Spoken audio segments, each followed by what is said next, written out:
All right, today we're diving into one of the most bone-chilling unsolved mysteries of the 20th century. I mean, it's a story that just sticks with you.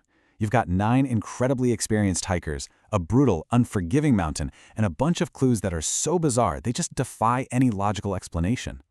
So let's try and piece together what on earth happened on that fateful night.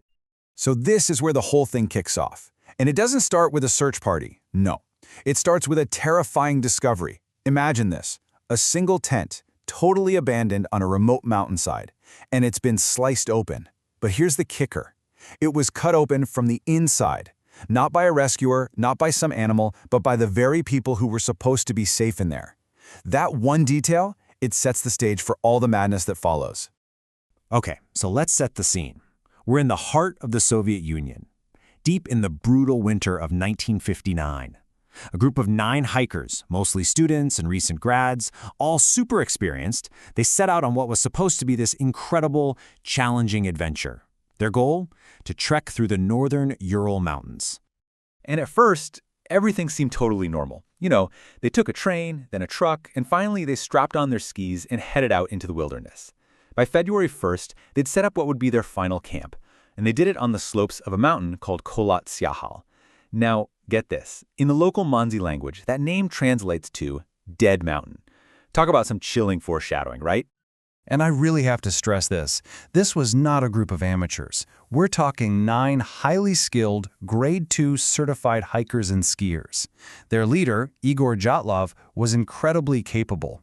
These folks knew the risks. They had all the right gear. They were totally prepared for these insane conditions.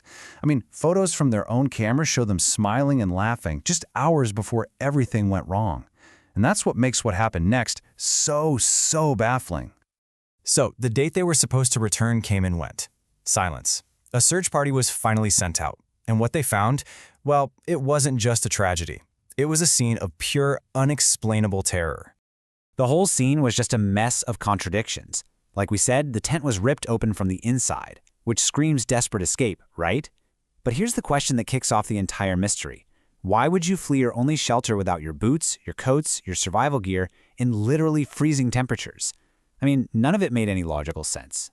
At all. Of course, the Soviet authorities needed an explanation, and fast. So they came up with one.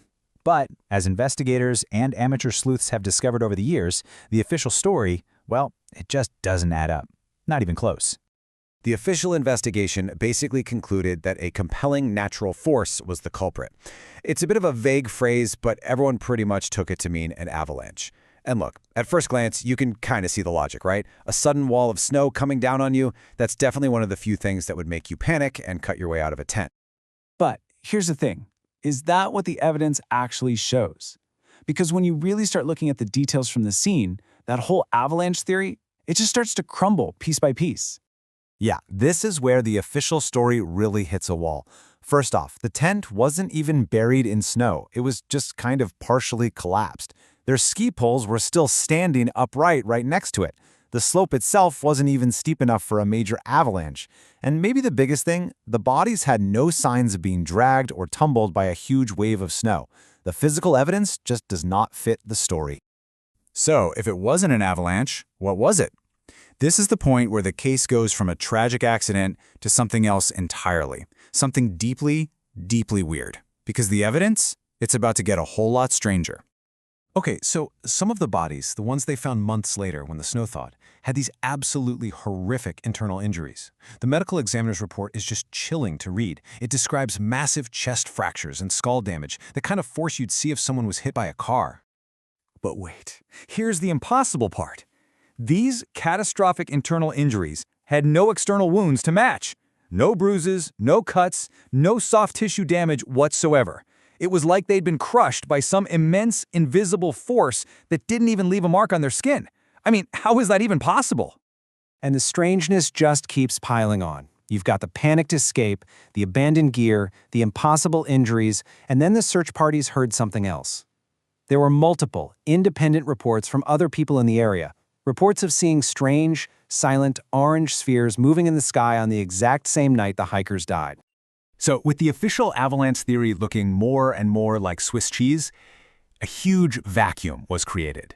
And over the decades, that vacuum has been filled with this whole web of alternative theories. Each one is an attempt to somehow connect all of these bizarre, disconnected clues. Okay, theory number 1, secret military tests. You have to remember, this was the height of the Cold War. The Ural Mountains were basically a playground for secret Soviet activity. So, what if the hikers just stumbled onto something they weren't supposed to see? A weapons test, maybe? Some kind of concussive weapon could explain the internal injuries without any external marks. The orange spheres? Those could have been flares or part of the test. And the Soviet government would have had every reason in the world to cover the whole thing up. Now, whenever you have strange lights in the sky, you know this theory is going to pop up. A UFO encounter. It was kind of inevitable, right? Proponents of this idea suggest those orange spheres were extraterrestrial, and that some kind of close encounter, maybe with a technology we can't even begin to understand, caused not only the absolute terror that made them flee, but also those bizarre internal injuries. Then there's a more, let's say, scientific theory. It points to a rare natural event called infrasound. So the idea is that certain wind patterns, when they move over the mountain in just the right way, can create this super low-frequency sound. You can't hear it, but it can actually vibrate your internal organs and create this overwhelming feeling of panic, dread, even nausea. It could have driven the hikers into a state of pure, irrational terror, making them rip their way out of the tent and flee into the cold. But here's the thing. After all this time, after all of these wild theories, we're still left with nothing. No definitive answer. The Dyatlov Pass incident is still a profound and totally enduring enigma. So why does this story still get under our skin? I think it's because it's more than just a mystery. It's like a perfect mirror of that Cold War paranoia. You know, that constant feeling that there were secret, powerful things happening just below the surface, and that if you were just a regular person who stumbled into the wrong place at the wrong time, you could just be erased. Even today, with new investigations, with case files being reopened, with modern science, not one single theory can perfectly explain every single piece of bizarre evidence. You've got the panicked escape, the weird injuries, the lights in the sky. It's like the real truth is just dangling there, tantalizingly out of reach. Ultimately, the Dyatlov Pass incident is just this chilling reminder of how vulnerable we really are. It forces us to look at the absolute limits of our own understanding, that place where the world we know meets secrecy, the power of nature, and, well, maybe something else entirely. And it leaves us with one final, pretty unsettling question. Are some mysteries just not meant to be solved? Or maybe, are some truths just too terrifying to face?